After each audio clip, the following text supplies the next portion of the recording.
शहर से दूर एक गांव था। उस गांव में एक बरगद का पेड़ था। अक्सर हमने देखा है कि लोगों ने कहीं सुनी बातों को बता करके दूसरे लोगों को डराते हैं। सुनने वाला भी हकीकत को जाने बिना खौफ में डर डर कर रहता है और वह पता करने की कोशिश नहीं करता कि सच्चाई क्या है। गांव में अफवाह था कि आधी रात होने पर पेड़ में कोई चुड़ैल सोती है। आधे गांव नहीं तो इस बात पर यकीन कर ही लिया था। फिर एक बार एक आदमी ने कोशिश की कि वह जाकर के पता करेगा कि पेड़ पर सचमुच में क्या कोई चुड़ैल है। उसने जाकर देखा कि उसे बरगद के पेड़ में एक चुड़ैल अपना पीठ करके सोई हुई है। चुड़ैल की दशहत बहुत ज्यादा बढ़ गई थी और लोगों ने अपना घर खाली कर वहां से जाने लगे। अजी देखिए, सब लोग इस इलाके को खाली करके जा रहे हैं। मुझे लगता है हमें भी यहाँ नहीं रहना चाहिए। किसी दिन अगर वो चुड़ैल पेड़ से नीचे उतर आई तो हमारी लाश भी नहीं मिलेगी। अरे तुम पागल हो गई हो क्या? चुड़ैल वुड़ैल कुछ नहीं होता है। अजी आपका दिमाग तो खराब नहीं हो गया? बहुत सारे गांव वाले ने अपनी आंखों से देखा है उस पेड़ में चुड़ैल को सोते हुए। अरे यार, मैं तेरे वहम का इलाज कैसे करूं? अच्छा ठीक है, तुम एक दिन का समय दो, हम कल ये घर खाली करके चले जाएंगे। फिर रात होने पर वह दोनों ही उस इलाके पर बचे रहते हैं, क्योंकि बाकी सबने अपना घर खाली करके वहां से जा चुके होता है। अजी मुझे तो बहुत डर लग रहा है। जी देखिए ना, बाहर कितना सन्नाटा है। यहाँ हमारे अलावा कोई भी नहीं है और ये गांव वाले भी सब के सब हमें अकेला छोड़ गए। तुम डरो मत, मैंने एक घर किराए में देख लिया है। कल सुबह होते ही हम निकल जाएंगे। फिर वो दोनों सोने लगते हैं, तभी कुत्तों के जोर जोर से रोने की आवाज आती है। डर के मारे राधा की नींद टूट जाती है।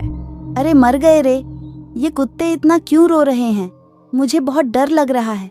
जी उठिए ना, देखिए और कितना रो रहे हैं। सब लोग कहते हैं कि कुत्ते भूत और चुड़ैल को देखकर रोते हैं। अरे यार, तुम भी सुनी सुनाई बातों पर विश्वास करती हो? फिर इतना बोलकर राघव सोने लगता है, लेकिन राधा को नींद नहीं आ रही होती है।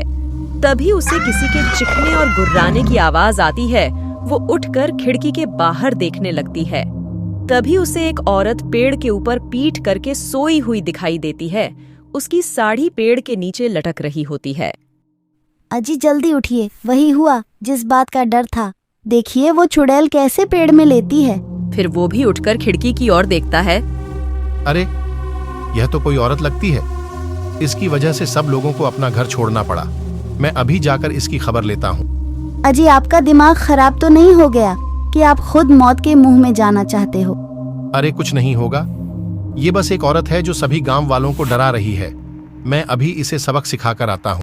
फिर राघव गुस्से में घर से बाहर निकल जाता है और सीधा उस पेड़ के पास पहुंच जाता है।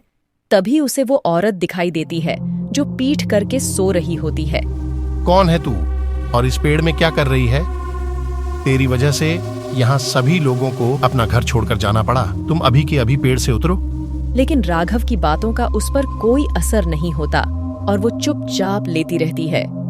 लगता है ऐसे नहीं मानोगी, रुक तुझे अभी बताता हूँ। फिर राघव चुड़ैल का पल्लू पकड़कर नीचे की तरफ खींचने लगता है।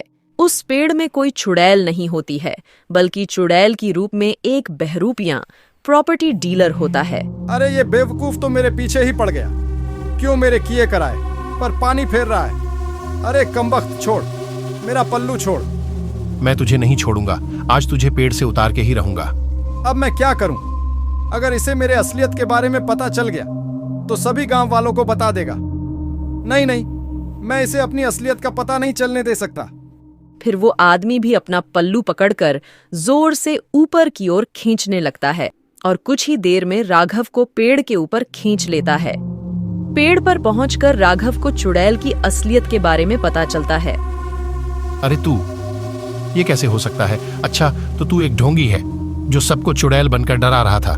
फिर प्रॉपर्टी डीलर अपना पल्लू फाड़कर राघव के मुंह में बांध देता है ताकि वो शोर न मचा सके। दूर खड़ी राधा खिड़की से ये सब देख रही थी। राघव को पेड़ में खींचता हुआ देखकर वो डर जाती है। हे भगवान, ये चुड़ैल ने तो राघव को पेड़ के ऊपर खींच लिया। अब मैं क्या करूं? फिर राधा भागते हुए सीधा सरपंच के पास जाती है और सरपंच को इस घटना के बारे में बताती है। अब तो हद ही हो गई। आज तक उस चुड़ैल ने किसी के साथ कुछ भी नहीं किया था, लेकिन अब इस पेड़ का कुछ न कुछ करना पड़ेगा। फिर सरपंच कुछ गांव वालों को अपने साथ लेकर उस पेड़ की ओर जाते हैं। देखिए सरपंच जी यहाँ खड़े थे, तभी चुड़ैल ने उन्हें ऊपर खींच लिया। तभी सारे लोग ऊपर की तरफ देखने लगते हैं, लेकिन पेड़ इतना घना था कि किसी को कुछ भी नहीं दिखाई देता। वही पेड़ में वो प्रॉपर्टी डीलर छुपा होता है और उसने राघव को पेड़ के साथ बांधा हुआ था। राघव चिल्लाने की कोशिश तो करता है ताकि सबको चुड़ैल की सच्चाई बता सके, लेकिन उसके मुंह में कपड़े बंधा होने के कारण वो कुछ भी नहीं बोल पाता। बेवकूफ, देख तेरे वजह से क्या हो गया। कोई भी गांव वाला यहाँ आने की हिम्मत नहीं करता था। देख तेरे कारण से इतने लोग आ गए। मेरी तरकीब काम कर रही थी। सभी लोग अपने घर को छोड़कर जा रहे थे और मैं सभी के जमीनों को सस्ते दामों में खरीद लेता। अब तू चुपचाप यहीं बैठा रहे, वरना तेरा गला काट कर नीचे फेंक दूंगा। अब मुझे कुछ ना कुछ करना ही होगा। फिर वो ढोंगी स्पीकर में चुड़ैल की दरवानी आवाज बजा देता है।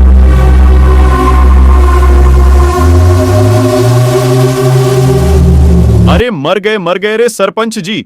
मुझे लगता है वो चुड़ैल जाग गई है, तभी वो चुड़ैल गुर्रा रही है। हमें यहाँ और नहीं रुकना चाहिए। नहीं, हम और डर के नहीं जी सकते। आज इस चुड़ैल को मजा चखाना ही पड़ेगा। रोहन, जल्दी से इस पेड़ को आग के हवाले कर दो। ना रहेगा बांस, ना बजेगी बांसुरी। नहीं नहीं सरपंच जी, अगर आज आपने पेड़ में आग लगा दी तो मेरे पति का क्या होगा? राघव अब तक मर चुका होगा। उस चुड़ैल ने कब का ऊँट से खा लिया होगा। उसके बचने की कोई उम्मीद नहीं है। अरे मर गए रे, ये गांव वाले इस पेड़ को आग के हवाले करने वाले हैं। तभी ये सब सुनकर राघव छटपटाने लगता है। फिर ढोंगी राघव के मुंह से कपड़ा हटा देता है। अरे बेवकूफ, आज तुम नहीं बचने वाले हो। अरे बेवकूफ, तुम मेरा पर्दाफाश तब करोगे जब तुम खुद जिंदा बचोगे। फिर सब गांव वाले पेड़ को आग के हवाले कर दिए। अरे अरे मर गया रे कमबख्त आग। अरे गांव वालों रुक जाओ, यहाँ कोई चुड़ैल नहीं है। मैं तो बस चुड़ैल बनने का नाटक कर रहा था। उनकी आवाज सुनकर सब हैरान हो जाते हैं। सरपंच जी, ये चुड़ैल की आवाज को क्या हो गया? ये मर्द की आवाज कैसे निकालने लग गई?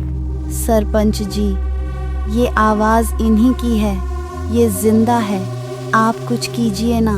अरे रोहन, लगता है यहाँ कुछ गड़बड़ है। जल्दी से आग को बुझाओ। फिर गांव वाले भर भर कर राघव के घर से पानी लाते हैं और पेड़ की आग को बुझाने लगते हैं। कुछ ही देर में आग पर काबू पा लेते हैं। फिर राघव और ढोंगी पेड़ से नीचे उतर जाते हैं। ढोंगी को चुड़ैल के रूप में देखकर सब चौंक जाते हैं। अरे ये तो इसी गांव का प्रॉपर्टी डीलर राजा है। ऐ कमबख्त, तुम यहाँ चुड़ैल बनकर क्यों रह रहे थे? गांव वालों मुझे माफ कर दो, मैं लालच में आ गया था। मैं चुड़ैल का डर दिखाकर उनको जमीन पर कम दामों में खरीदना चाहता था। मुझे माफ कर दो। फिर सरपंच ढोंगी को पुलिस के हवाले कर देता है और सारे गांव वाले अपने घर आ जाते हैं। एक बार लता अपने मायके से ससुराल आ रही होती है। वो सुंदर से कपड़े और गहने पहने हुई थी। वहीं पास में रास्ते के किनारे एक बरगद का पेड़ था जिस पर एक चुड़ैल रहती थी। अरे वाह, कितनी अच्छी परफ्यूम की खुशबू आ रही है। इस समय कौन आया होगा इस रास्ते पर? जो भी है, चलो एक बार चलकर देखा तो जाए। अगर खुशबू इतनी अच्छी है तो इंसान कितना अच्छा होगा। क्या पता अच्छा शिकार हाथ लग जाए। चुड़ैल पेड़ से उतरकर वहीं छुप कर खड़ी हो जाती है। लता जैसे ही उसके सामने से गुजरती है, चुड़ैल उसे खुशबू की दीवानी हो जाती है। शिकार तो अच्छा है, पर मैं इसे मारूंगी नहीं, वरना यह परफ्यूम मुझे कैसे मिलेगा? अब कैसे भी मुझे इसके साथ साथ घर तक जाना पड़ेगा। चुड़ैल धीरे धीरे लता के पीछे पीछे चलने लगती है।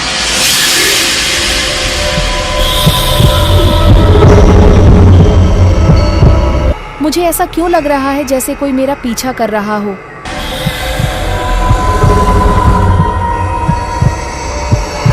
लता घबराती हुई वहीं 2 पल ठहर जाती है। तभी चुड़ैल भी उसके पीछे रुक जाती है। लता डर के कारण पीछे पलट कर नहीं देखती। शायद मेरा वहम है, मुझे चलना बंद नहीं करना चाहिए। चल बेटा लता, घर पहुंच जल्दी। बड़ा ट्रक भरकर गहने जेवरात पहनकर आने थे ना, अब भुगत। लता अब डर के कारण तेज तेज चलने लगती है, तो उसका पीछा करते करते चुड़ैल भी तेज चलने लगती है। अब लता को पैरों की आहट ज्यादा आने लगी थी। लता के पसीने छूट रहे होते हैं। अच्छा बेटा, मुझसे बचने के लिए भाग रही है ना? देखती हूँ कैसे बचकर निकलेगी तू। आगे आगे लता भागती है, पीछे पीछे चुड़ैल भागती है। फिर चुड़ैल को ऐसा लगता है कि कहीं लता डर के मारे मर गई तो उसे वह परफ्यूम कभी नहीं मिल पाएगा। उसने एक तरकीब निकाली। अचानक से चुड़ैल एक औरत का रूप लेकर भागने लग जाती है। अरे बहन जी, सुनो तो। लता उसकी आवाज सुनकर रुक जाती है।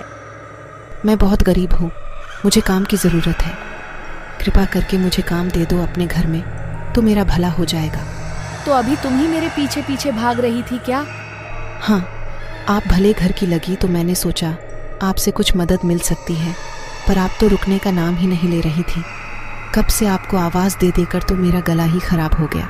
आपने तो डरा ही दिया था मुझे लगा कोई चोरो चक्का है मेरे पीछे।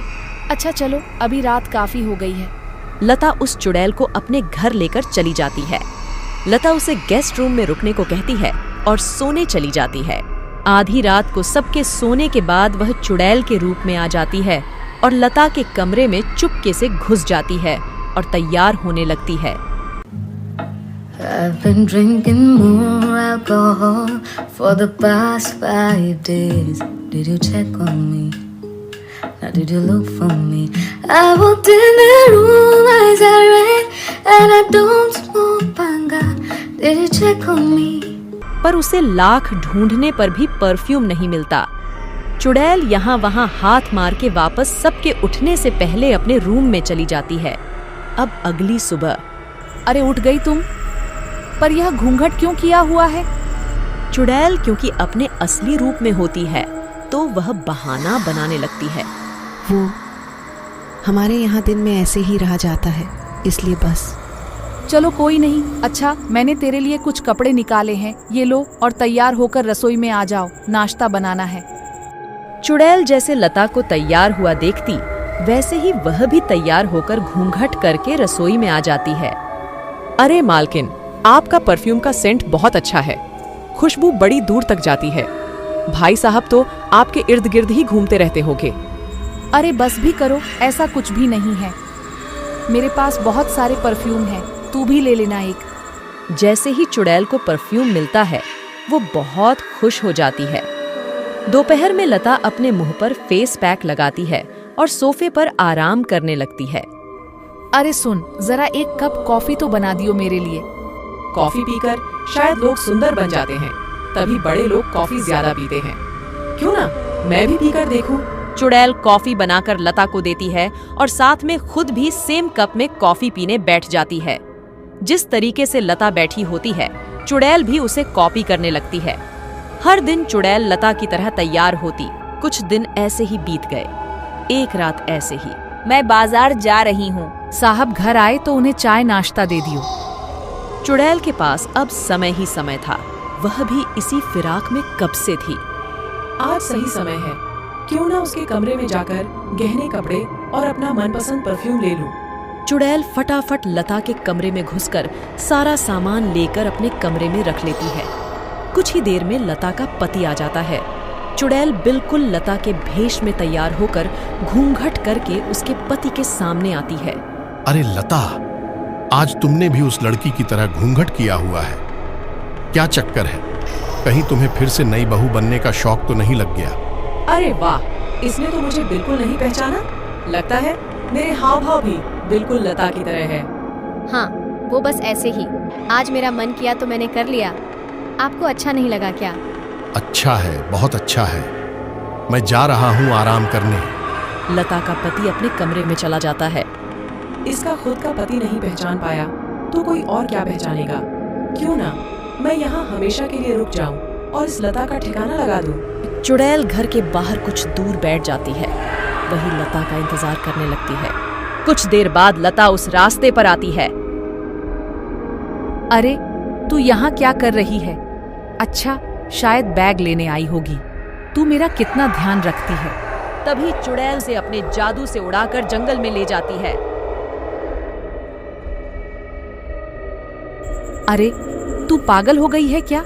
ये क्या हरकतें कर रही है और मुझे यहाँ इतनी जल्दी कैसे ले आई? चुड़ैल अपना घूंघट खोलती है। क्योंकि मैं एक चुड़ैल हूँ और कुछ भी कर सकती हूँ। लता बन के दिखाऊं? एकदम से चुड़ैल लता का रूप ले लेती है और जोर जोर से हंसने लगती है। लता यह सब देखकर दंग रह जाती है और फिर चुड़ैल अगले ही पल अपने असली रूप में आ जाती है। फिर चुड़ैल लता को घने जंगल के अंदर बनी भूतिया गुफा में छोड़ आती है और खुद लता का रूप लेकर उसके घर में रहने लगती है।